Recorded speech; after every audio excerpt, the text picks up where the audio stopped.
nobody stopping my shine. They try to break me, try to take me out, but I got Jesus on my side.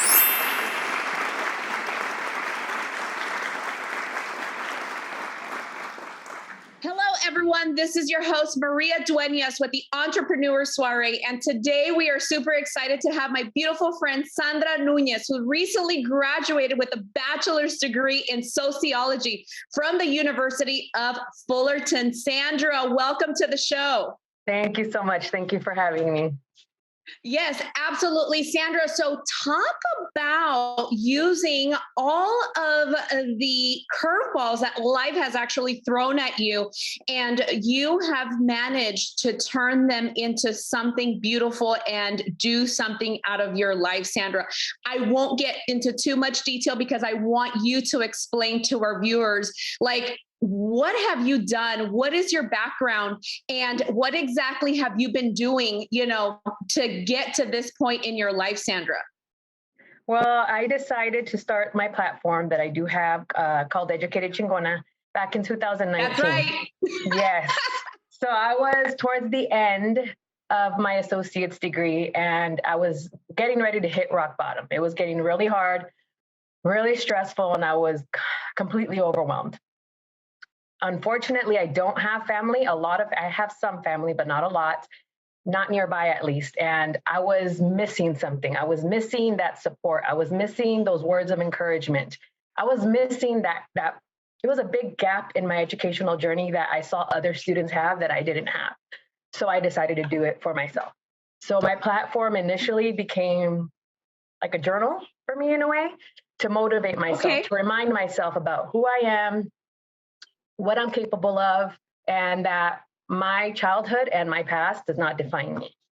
So that's how it initially started, right? So absolutely. And from there, it just started growing. I started getting feedback. I started getting messages.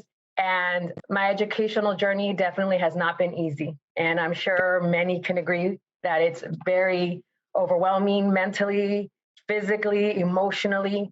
And sometimes you just need that support. Sometimes you need to feel seen and you need to feel like others can relate to that struggle. And as a student and as a mom, most of my classmates didn't have kids. So to them, it was just classwork and home and going out and doing this. I was working, going to school, coming home to be a mom, sports, homework, you name it, I was doing it. So I didn't really have anyone to talk to. So having that platform and being able to connect with other student parents, other people who have already gone on to their doctorate and told me, hey, keep going. I remember that feeling. It passes. That's what I needed. And I think that's what we all need on our educational journey. But not only educational journey, but I touch on a lot of stuff on my social media. I am a former foster youth. I became a teen mom at 13. I am a DV survivor, a sexual assault survivor, and I like to share my story because I've learned through therapy that vulnerability is strength. And by me sharing my story, I'm planting that seed of empowerment and opening those doors for others to start healing themselves and knowing that it's okay to talk about things. You may not be ready, and that's okay too. But when you are, there's a community of people waiting to embrace you with open arms and ready to support you, to remind you that you're not alone. So yes, absolutely, Sandra. I couldn't agree with you even more because I know that being a mom is definitely a challenge, especially when you have to go to work. You have to still, do your mom duties, like you mentioned, going to school, activities, the homeworks, the games. And you have your hands full. And I can't only imagine, what you had to go through. And not only that, but you were going to school while we were all in a pandemic. So that could have been even more discouraging for you because again, what room in your home do you go to be able to concentrate, to do your homework while your kids are also doing the virtual learning and all of that other fun stuff that, we all had to go through. Definitely.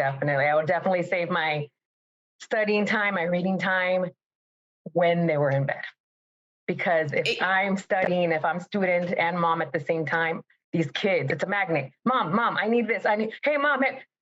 So I had to learn how to be mom during the day, give them the best of me during the day, wind down for a little bit before I start, and then I would start my own stuff. So I'd stay up really late doing homework. Sandra, so you also briefly mentioned that you were part of the foster care system. So tell us a little bit more about that and elaborate on how, in my personal opinion, I believe has impacted you to pursue your career and just like educate and empower other women who have possibly gone through what you have gone through. And maybe at times those other women or men have felt, that they couldn't see the light at the end of the tunnel, but you have managed to get to the other side. Thank you.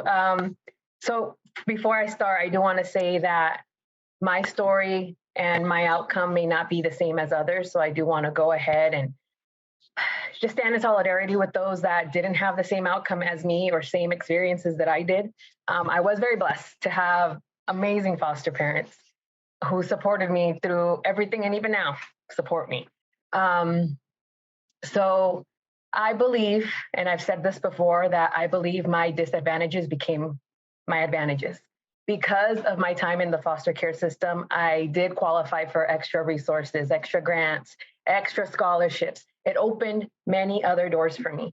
Not only that, but I built connections. I built connections with my social workers. I built connections with my case managers, whom I still talk to now and follow my Instagram page. So it's pretty interesting for them to see me from where I was when I first entered the system to where I am now. But I do want to say that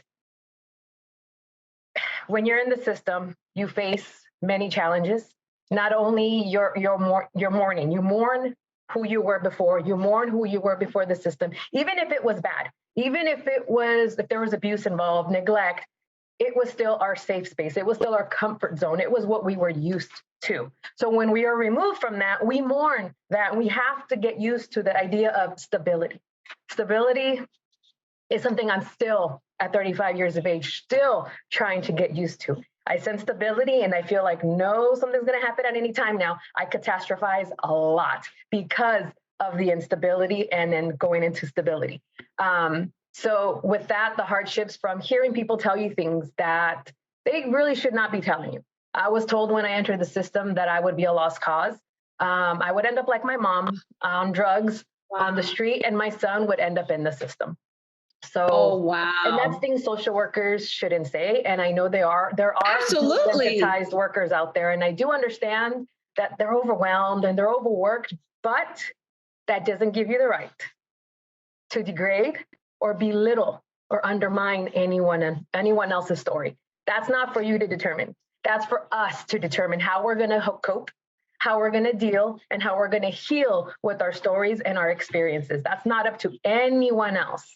So when I heard that became the fuel for what I wanted to do in life. And I said, you know what? I was just going to say that. There should not be any social workers like this at all. No, absolutely not. Me become one. What if I go to school and I do this and I do that? But of course, along the way, it was hard to get there. I would say things like this. I wanted to go to school. My last grade public school that I attended was 6th grade. School for me was always something I wanted to do, but couldn't do. I couldn't afford to go to school. I didn't have the parents around to enroll me into school or the guardians.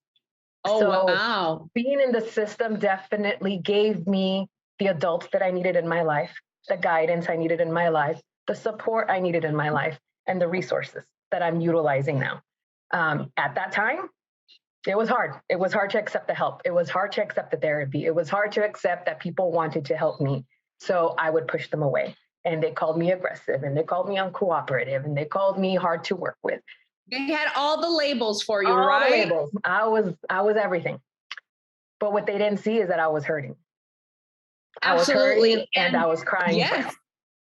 Yeah. So, and usually as humans, we tend to do that. Like, is everything okay? Yes. But you're like crying, you're like falling apart inside. And truth be told, it's because we don't know how to communicate most of the times. And because we feel, we're going to be judged. Does this person even care? Because that's what usually happens. You open up to other people that you feel are in the right position or have the right power to help you. And then a lot of the times it's not usually usually what they come across to be. And then you're like, well, why am I even sharing my story again? So unfortunately, when that one person that does care about you comes along, and you're just going to be like, well, I'm not going to share my story because it's happened 5 times already. So I completely get it, and like you mentioned, having that particular social worker or social workers tell you you're not going to become anything, you're going to be part of the system, and so is your child. Like, how dare they, and I'll share a little something with you. I have a degree in psychology, and I was working for a nonprofit organization as soon as I got out of college. And that's what I would always see. And that kind of discouraged me to kind of continue to be in that kind of environment and working in that field, because I was like, not a lot of these people actually care. They're here helping the parents because the court sent them. So they have to require the fulfillments. They have to have the family meetings, once a week or whatever. But do they even care? And a lot of the times that's when you have the results of, yes, you would have ended up in the system had you not had that will and determination to say, I'm not going to let what you just told me determine how my life is going to be. Nonetheless, for my children, you know what I mean? So thank God for that, Sandra, because you fought through, and you and your child, and now all your other children have a better opportunity, to have a brighter future. And you as the mom are leading by example. And what a beautiful story, Sandra. Yeah, I try. Thank you. Thank you. Yeah, no, absolutely. And now I know because of your background, I know you are very involved with the youth. So tell us a little bit more about that. So through social media, I have made connections through my volunteering hours and times. Especially at Mount Sac, I made connections with. Go Mountie. Yes.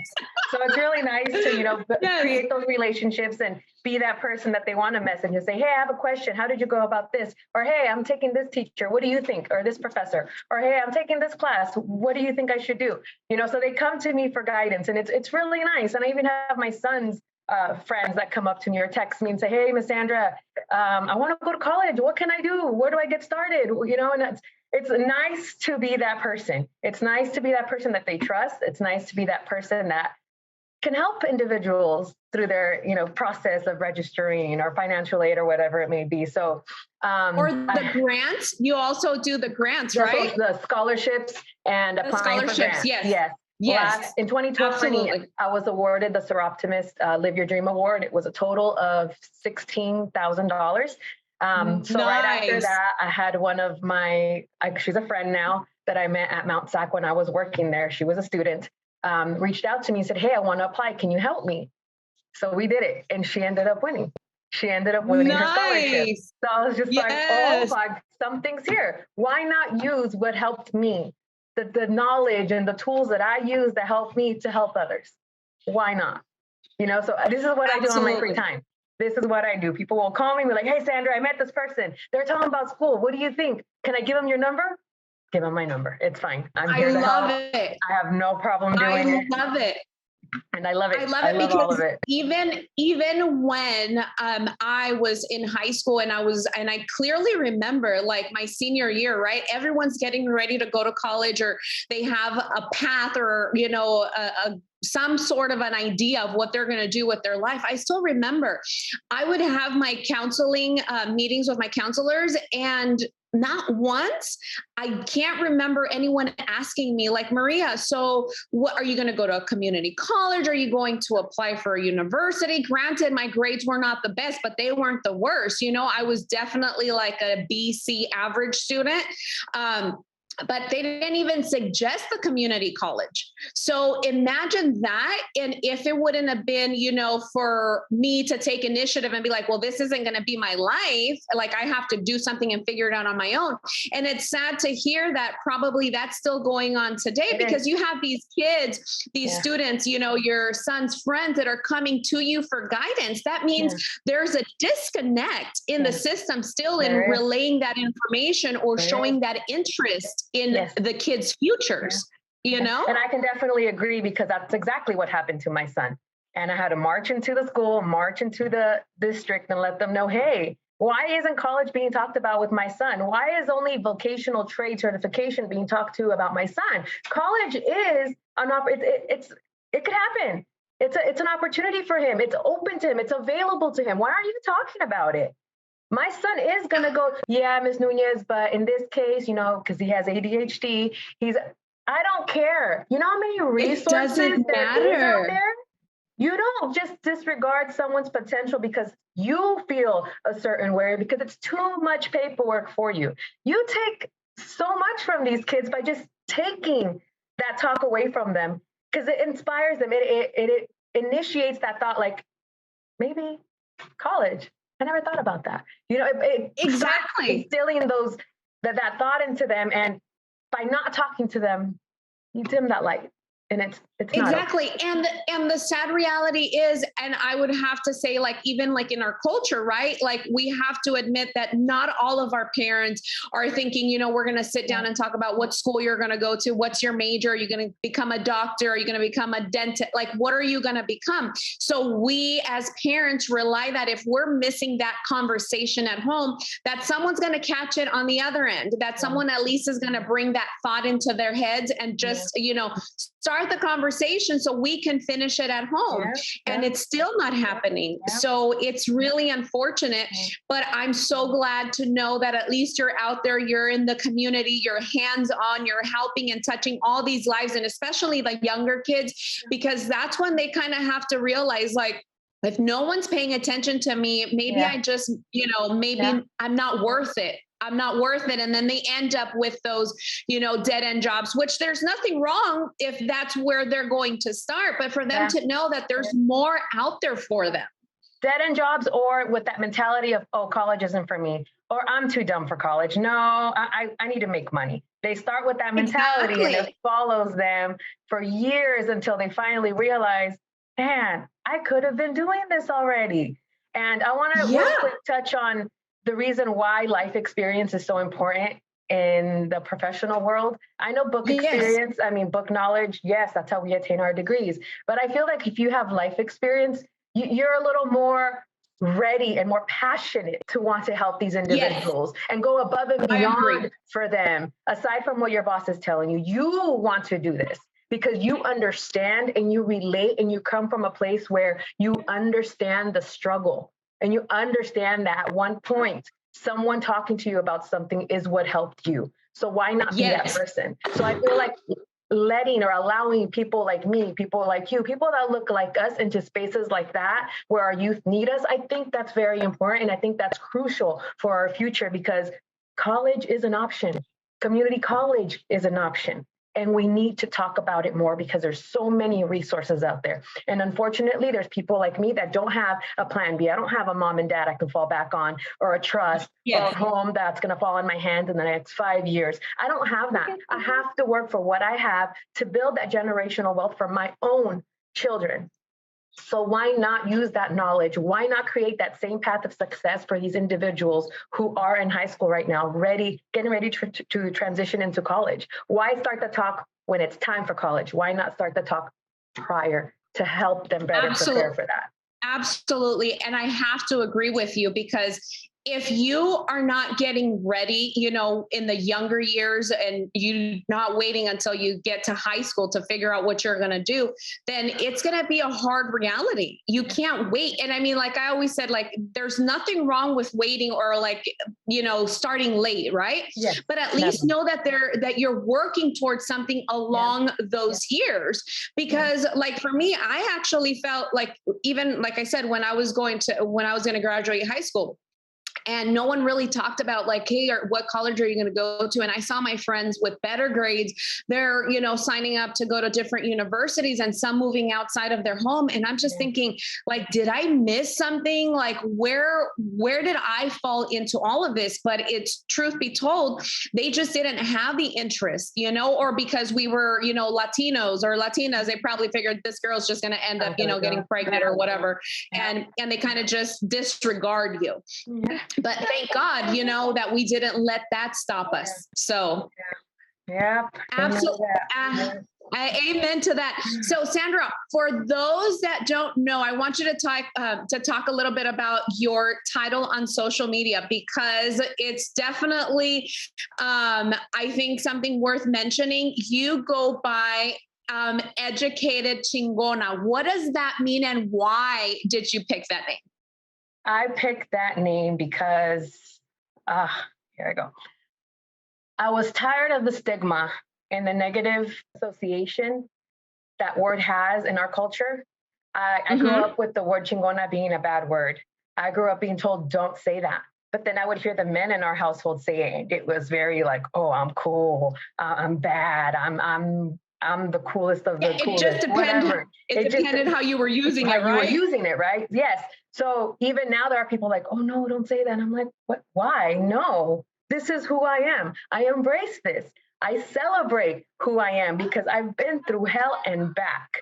And that is a very fitting word, because not only am I resilient, I am brave, I am bold, and I know how to use my voice in ways that can help others, not just me. So, and the word educated, because I finally found myself with an education. Again, the last grade I attended was 6th grade. Didn't go back until I got my GED, I believe at 19. And that was hard in itself. So to jump from 6th grade to my GED, that was a struggle for sure. So I've learned how to embrace my education. I've learned to embrace who I've become. I've learned to embrace the woman that has transformed from little Sandra to the Sandra I am today.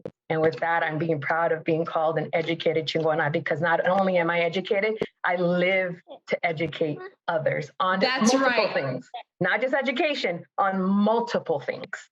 All the way around, right? All the way around, yes. And I also have Chinguanaology. I'm in the middle of trademarking, because that's going to be the site where I will generate funds for scholarships and grants, and just build a platform for networking and building relationships with others. So that's the other platform I have. I love it. And also, you are trying to get into public speaking, correct? Yes, if I'm not mistaken? Yes. Awesome. And how's that going for you? So far, nothing yet. But I think I use it more so on my social media. It's going to come. It's going to come. I know. And I'll be ready. Absolutely. I'll be ready when it does. So it's nerve-wracking, I'm sure, but I'm excited and I'm ready for it. I'm ready. Exactly. And when I saw your post, I was like, okay, I definitely have to interview her, because I was like, we all deserve an opportunity. And just a little quick backstory for those of you that are watching. So Sandra and I kind of go way back to say she is in a relationship, is it safe to say, with one of my former classmates when we were like in elementary school or junior high. And she has been following me for a while. And then when I was like, well, how do you know me? And just trying to get to know her a little bit better, she's like, oh, by the way, I'm Jimmy's girlfriend. And I was like, oh my goodness, like I did not recognize you, because you also went on a health journey, right? You've lost like over 100 pounds. And I was like, oh my God, girl. So you are like the complete package, right? Oh, thank you. Thank you. I appreciate that. And I admire everything you do, Maria. Seriously, I've been following you for years, and you are just so creative, and the passion you have behind detail. I look at your posts and I'm just like, oh, that is gorgeous. How? Oh my gosh, it's amazing. Follow her too. You are awesome. So can you tell our viewers, where can they find more about you on social media? So yes, I have my Instagram at Educated Chingona. You can also find me on LinkedIn. I have a platform there as well that's growing.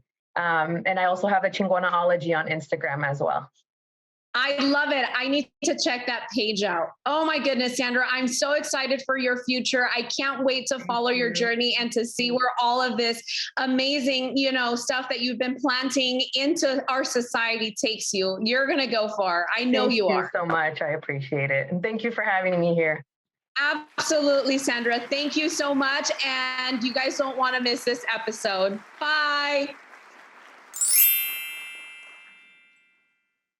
Glutathione is a big word. It's the body's own master antioxidant. It's a scavenger for free radical, bacteria, and viruses. There are no products in the market with the ingredient Nasset. Nasset increases the production of glutathione that's in our body already to strengthen and enhance our immune system, elevate sense of well-being, support muscle strength and endurance, cognitive function, and liver support. It helps with increased energy and blood sugar regulation. Get your bottle of GSH Plus from www.salvationnutra.com.